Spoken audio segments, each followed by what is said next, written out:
Evil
Let's join our hands together in Gasho. All that we are is the result of what we have taught. The mind is everything. What we think, we become. The mind is a source of happiness and unhappiness. Quotations from the Buddha. Namo Amida Butsu, Namo Amida Butsu, Namo Amida Butsu. Good morning. Thank you for coming and welcome to the Sunday's morning service. The second Sunday since the beginning of the spring season. It may not be so noticeable here in Hawaii when spring arrives because we barely notice the change in the seasonal temperature. But it is definitely a big change back in parts of the mainland. I could certainly vouch for that since I went on leave for 18 days back to the East Coast in the mainland in the middle of winter season. It was bitterly cold, and I got sick because of the freezing temperature, and it aggravated my old knee problems. And for many days, I had difficulty walking because of joint pain. So, most of the time I was in the mainland, I did not do much traveling around. But just to be back among family members for a change was enough for me. On those few days that I was healthy enough to move about, I was able to visit New York City and one other famous place in the East Coast that a lot of people say is the East Coast version of Las Vegas, and that is Atlantic City in New Jersey, a 2-hour drive from where I was staying in northern Jersey. I went there with old friends who were not big-time casino players. I am not really a gambler, but nonetheless, I tried the slot machines in the Atlantic City casinos just to see if I were to be lucky. And to my initial surprise, I was. Starting with $20, I played the machine, and it seems to be paying off regularly. My winnings went up to $50, then $80, then $100. I was thrilled. I should have stopped there, but there was always that inner voice inside my head that kept saying, play on, you might hit the grand jackpot, which was about $10,000. That's a lot of money if only I could win it. I shouldn't have listened to that bugger inside my head, because by and by, the $100 gradually became less and less. But I got smart and stopped playing when I was still ahead by about $60. Easy come, easy go. A lot of people here in Hawaii, including members of our temple, go to Las Vegas occasionally or sometimes regularly. There had always been discussions on whether gambling is ever going to be legalized here in the state. But from the feedback I get from most people, the general agreement is no, it will never happen that gambling will ever be allowed in Hawaii. It will create more social problems that will offset whatever earnings the state will generate in winning taxes and employment opportunities for the gambling industry.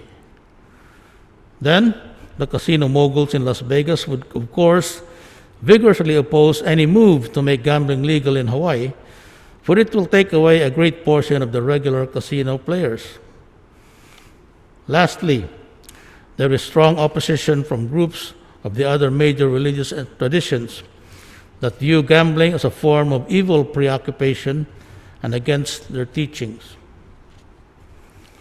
Well, what about us Buddhists? How should we view gambling?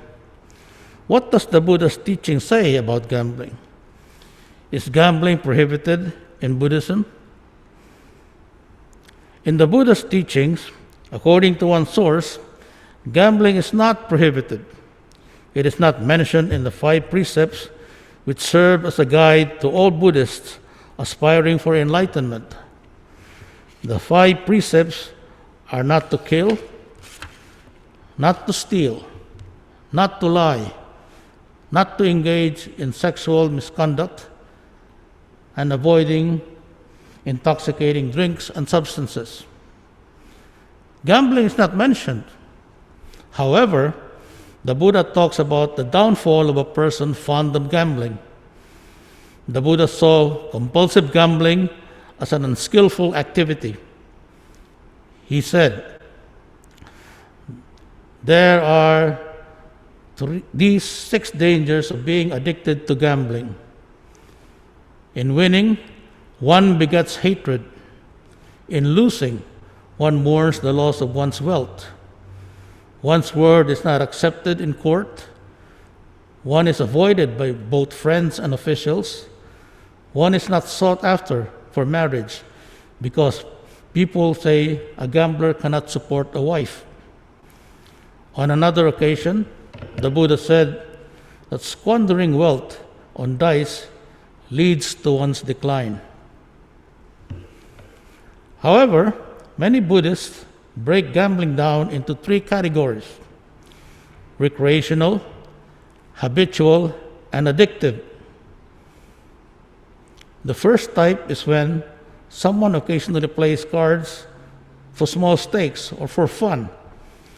The second type is to gamble a significant portion, but manageable portion, of one's income on a regular basis. The third type of gambling is the inability to resist the opportunity to gamble and thus be constantly in debt. From a Buddhist perspective, to gamble and thus be constantly in debt would be considered, recreational gambling rather, would be considered harmless and not against the precepts. Habitual and addictive gambling are psychologically, socially, and spiritually harmful because they are motivated by and reinforce delusion, avarice, and a mistaken belief in good and bad luck. We Buddhists do not believe in good or bad luck. We believe in the law of cause and effect. And as much as possible, we try to lessen our attachment to things that are of little value in our spiritual progress. Most people who go to places like Vegas, fortunately, are recreational gamblers. But there are indeed those who gamble compulsively, way beyond their means. And this is the kind of gambling that is considered unwholesome in Buddhism. Gambling compulsively is a form of psychological addiction, an overly attachment to money and material things, and just like substance abuse, it can lead a person to commit harmful acts like stealing, borrowing money without paying back, obtaining money through deceit and other illegal means to feed this gambling addiction. And of course, all these will lead to much suffering later on, either in the form of material deprivation or fear from debtors or other people that the compulsive gambler has offended. It could lead to an overwhelming, stressful situation that could result in a person committing suicide in order to escape the mountains of debts he has incurred as a result of addictive gambling. I was in Las Vegas in 2014 when I joined a group from the Maui Temple for a few days of rest and recreation. One of the things I noticed in the room where I stayed at Fremont Hotel is that the windows couldn't be opened all the way. I tried to open it wide so I could see the activities of the people on the street below. It seemed such, but it looked like it was built that way, that the windows cannot be opened. It was probably designed to discourage people who lose heavily in the casinos from jumping out the windows and committing suicide. An unlikely theory, but not implausible. Gambling, nighttime street shows and performances, crowds of drunken, rowdy young people, these characterize the casino nightlife on the downtown side of these kinds of cities. Here, all kinds of indulgences can be done. Las Vegas, or Atlantic City, is sometimes referred to as Sin City. People go there to gamble and lose money, overeat, drink to excess. But from an enlightened point of view, or a Buddhist who studies and understands the teachings well, these cities, for that matter, are just that. Cities in the state of Las Vegas, Nevada, or New Jersey. They're not sin cities because here is where the enlightened mind plays its role in one's view of reality. Casino cities are sin cities only to those who make them sin cities, those who only see the gambling and hedonism side of these kinds of places. One can go to Las Vegas and have a lot of fun without gambling or overindulging.